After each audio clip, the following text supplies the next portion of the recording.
Je suis Massimo Moretti, je suis le CEO et cofondateur de Solaya, plateforme 3D et de Generative AI. On travaille avec un certain nombre de grandes marques de luxe notamment et dans le retail.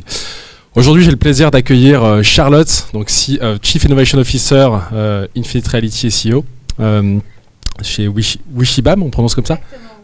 Wishibam, et Olivier, CEO de chez Abs. Bienvenue, merci beaucoup d'être là et je vous laisse vous présenter plus amplement. Bien, bonjour à tous. Donc là, on va vous présenter un petit peu, par rapport en complément de ce qu'on a déjà pu voir ce matin, ce que la technologie Abs peut apporter cette fois-ci dans le monde retail. Et donc sur comment exploiter les émotions des ondes cérébrales des personnes dans un environnement, je dirais, lié à la consommation, que ce soit au niveau des grandes surfaces ou au niveau des chaînes de retail. Donc on va vous exposer un petit peu des cas d'usage et échanger avec vous sur ces sujets. Charlotte Journobord, donc je suis CEO fondatrice de Wishibam. On accompagne les très gros retailers dans leur transformation digitale et on leur permet de mettre les dernières technologies à destination de leur métier, mais aussi pour améliorer l'expérience client de leurs consommateurs finaux. Bien, donc simplement pour réindiquer pour ceux qui n'étaient pas là tout à l'heure, donc Abs est une société qui possède une technologie assez particulière de détection d'unicité des ondes cérébrales qui nous permet d'identifier des neuromarqueurs au sein des différentes personnes. Et donc on a détecté des neuromarqueurs en décryptant les ondes suite à notre technologie que l'on exploite dans différentes technologies. Donc ça peut être aussi bien dans le domaine de la santé, dans le domaine de la cybersécurité, de la défense, de la mobilité ou encore là maintenant dans le monde du luxe ou dans le monde du retail. Donc aujourd'hui, on va détecter des neuromarqueurs comme les émotions, qu'elles peuvent être positives ou négatives, des pathologies, des éléments comme la fatigue, les intentions, la concentration. Après, des éléments de cybersécurité comme l'authentification et le chiffrement, et puis après d'autres informations type drogue, alcool et douleur. Donc c'est des éléments que l'on va détecter. Là, on va plus se concentrer sur la partie des émotions, qui est donc beaucoup plus adaptée à ce que l'on peut faire dans le monde du retail. Alors on a une petite vidéo, je ne sais pas si elle est juste là, je crois. On va passer un petit peu sur les trois produits juste avant de vous montrer une petite scénette. C'est qu'on a un produit qui s'appelle CognitiveOS. CognitiveOS, c'est un logiciel de décryptage des ondes cérébrales, c'est un système d'exploitation que l'on met à disposition des laboratoires de recherche ou des grands corporates qui souhaitent compléter notre offre de neuromarqueurs. Parce que comme vous le savez, on utilise une intelligence artificielle cognitive, cette IA a besoin de données et surtout de pouvoir taguer des données au bon endroit. Donc si on va parler par exemple de schizophrénie ou si on parle de pathologies diverses, il faut forcément qu'on puisse travailler sur des bases de données existantes afin de pouvoir isoler, décrypter les neuromarqueurs et ensuite les faire reconnaître au sein de notre IA pour pouvoir les exploiter de manière globale. Ensuite, le produit Cognitive Persona, qui est un produit qui permet de modéliser les émotions en fonction de cas d'usage. Donc c'est justement ce produit qu'on va vous détailler aujourd'hui.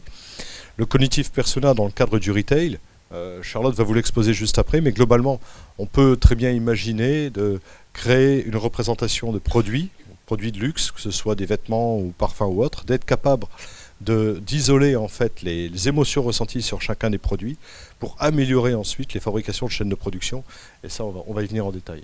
Enfin, les Cognitive API sont les fonctions en bout de chaîne, c'est-à-dire que globalement, chaque neuromarqueur donne naissance à une API qui peut être ensuite utilisée et exploitée par des éditeurs selon les marchés cibles, donc que ce soit en cybersécurité, en santé ou dans les autres domaines disponibles par HABS.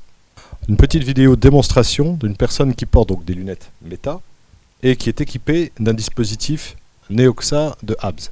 Donc dans cette vidéo, vous allez voir une personne qui se promène dans la rue, qui va regarder une boutique. En regardant la boutique, elle va reconnaître un objet. Cet objet va lui susciter énormément d'émotions. Les émotions vont déclencher automatiquement une prise de vue par les lunettes Meta. L'information va être envoyée au marchand et ensuite l'utilisateur, comme par magie, va recevoir l'information de son produit sur son téléphone de par le fait des émotions ressenties lorsqu'il est simplement passé dans la vitrine.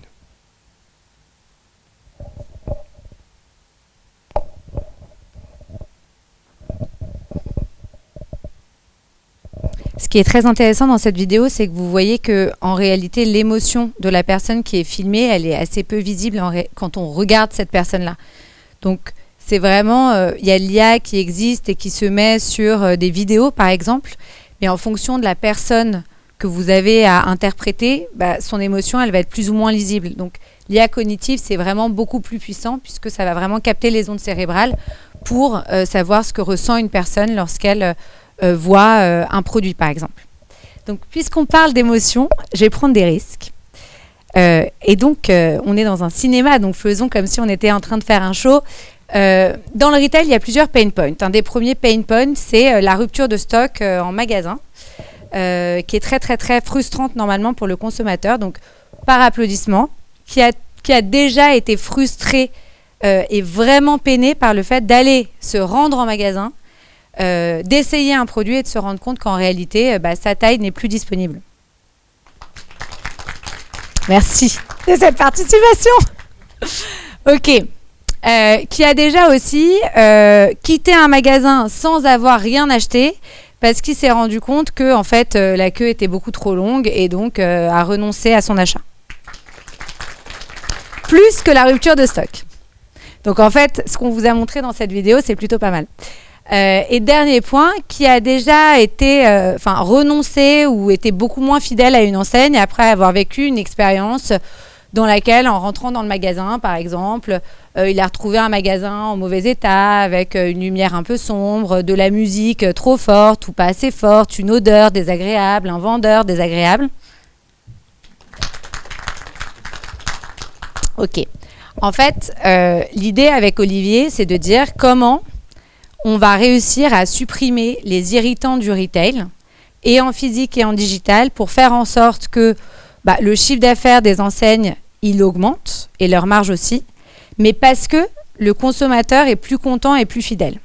Donc on parlait typiquement tout à l'heure des ruptures de stock.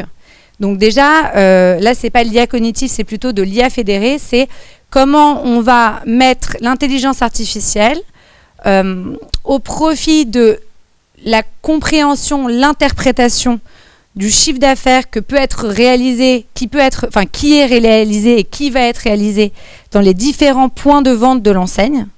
Et donc, en fonction de ce qu'on anticipe, des forecasts, comment on va pouvoir adapter et les produits à mettre dans les différents magasins et les différents événements promotionnels qui vont pouvoir être proposés aux consommateurs.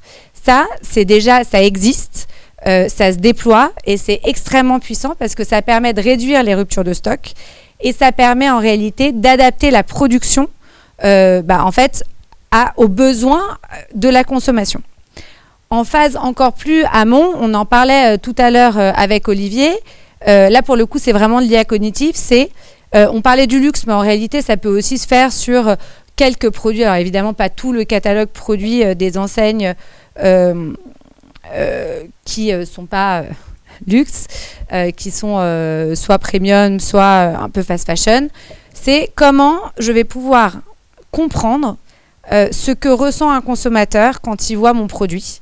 Et donc du coup, en fonction de cette compréhension-là, anticiper le niveau, la production que je vais devoir activer. Donc, il y a le cas des parfums, si tu veux en parler, mais il y a le cas aussi, on parlait tout à l'heure d'une collaboration avec une grosse enseigne qui fait des collaborations avec des influenceurs et ou des personnages.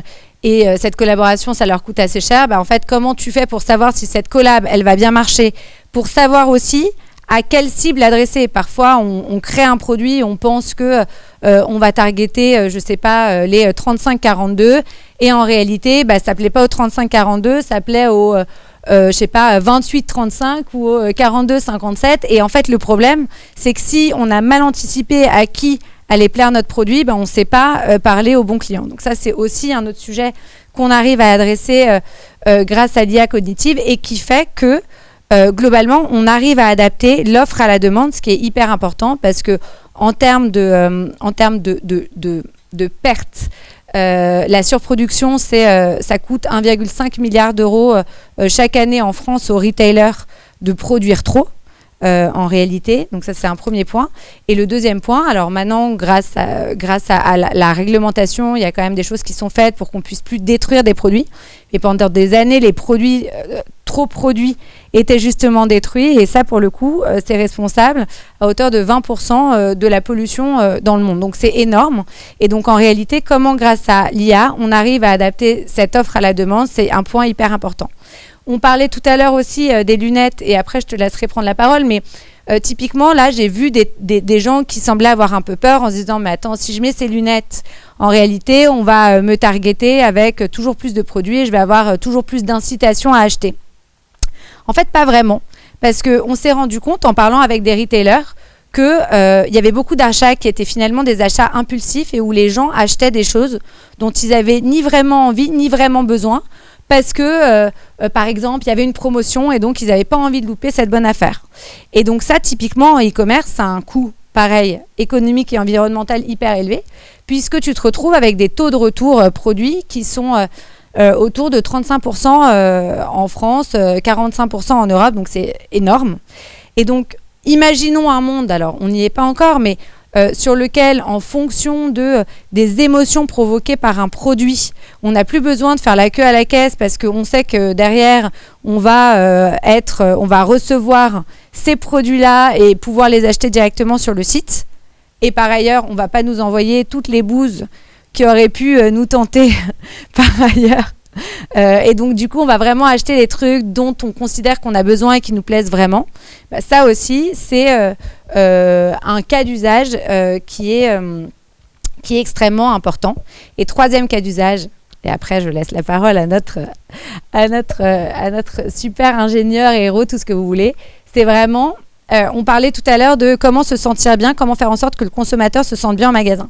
Quand on est une enseigne et qu'on a un réseau typiquement de 300 points de vente, à part quand on a des fédérations de commerçants indépendants où du coup chaque directeur de magasin, c'est en fait le propriétaire du magasin, donc il suit son magasin à la trace et il voit tout ce qui ne va pas. Sinon, en fait, c'est très compliqué d'arriver à maintenir un niveau de qualité et d'expérience client élevé dans l'ensemble des magasins du parc. Pouvoir, en ayant créé en amont des cognitive persona, savoir quand est-ce que les émotions sont moins bonnes dans mon magasin à un endroit X, Y, Z, pour pouvoir derrière faire des travaux de rénovation quand on en a besoin. Ça, c'est un premier cas d'usage qui est extrêmement important et qui permet in fine d'améliorer l'expérience du consommateur et d'investir au bon moment pour le propriétaire. Et un autre cas d'usage, ça peut être aussi d'identifier en réalité les zones dans lesquelles le consommateur il se sent bien, il se sent moins bien. Pourquoi ? Parfois, on s'est rendu compte en faisant des tests qu'il y avait des zones dans des centres commerciaux qu'on appelle des zones froides. Donc ça veut dire que globalement, il n'y a pas grand monde qui y va. Et en fait, on s'est rendu compte que parfois, ces zones froides, c'était en réalité des zones dans lesquelles le consommateur se sentait hyper bien. Et donc, on s'est dit, mais c'est trop bizarre, pourquoi c'est une zone froide dans ce cas ? En fait, c'est une zone froide parce que, juste un truc tout bête, mais la signalétique, elle était mal pensée. Et donc, en fait, le consommateur, il ne se dirigeait pas vers cette zone où finalement, quand il y est, il se sent hyper bien, il achète. Donc, il y a ça. Donc là, on parle d'un centre commercial, mais on peut aussi imaginer à l'intérieur d'une grande enseigne. On parlait de Galeries Lafayette tout à l'heure. Dans Galeries Lafayette, quelles sont les zones où le consommateur il se sent bien, pas bien, en fonction de différents critères. Donc, je ne sais pas si tu en as parlé, mais typiquement, la lumière, la musique, l'odeur, etc. Et donc, en fonction de ces critères-là, il n'y avait pas une slide où on peut voir... Non ? Ok, pardon. Désolée. En fonction de ces critères-là, en réalité, on arrive à savoir qu'est-ce qui fait que le consommateur il se sent bien, pas bien, moins bien, etc. Et derrière, d'adapter aussi son merchandising magasin en fonction de ces zones. Donc, en fonction de son persona, l'âge des personnes, ils vont se sentir plus ou moins bien à certains endroits. Et donc, on va positionner ces produits aux endroits où les personnes à qui on veut vendre ces produits se sentent bien. Donc voilà des cas d'usage qui sont hyper intéressants sur la partie retail, qui s'adressent à la fois aux enseignes et aussi aux centres commerciaux, aux gros retail parks et à tous ces lieux qui veulent proposer au consommateur final une expérience d'achat exceptionnelle physiquement, pour donner du sens en réalité à la visite en magasin et créer une fidélité à la marque. Merci Charlotte. En complément, après, vous pouvez très bien imaginer qu'avec le même dispositif, En fait, l'utilisateur, après avoir fait son parcours client et après avoir reçu en fait toutes les offres, puisse directement payer instantanément grâce aux ondes cérébrales et aux capteurs présents. Donc c'est un peu essayer d'imaginer une sorte de révolution. Alors avec Charlotte, on travaille beaucoup pour d'abord essayer de réfléchir à comment moderniser je dirais le parcours client au sein des grandes surfaces. Ensuite, comment faire en sorte que les marques puissent produire plus correctement, je dirais en limitant l'impact de production beaucoup trop importante et en orientant le consommateur sur des choix judicieux. Alors on sait que la troisième partie sera la partie la plus ambitieuse, un peu la plus complexe, mais essayer de guider l'utilisateur sur le fait de dire achète vraiment ce qu'il te plaît et ce qui te suggère énormément d'émotions positives et non pas acheter à tout va. On voyait tout à l'heure que les retours en fait d'achat de produits sont de 39%, ce qui est quand même assez énorme sur des achats.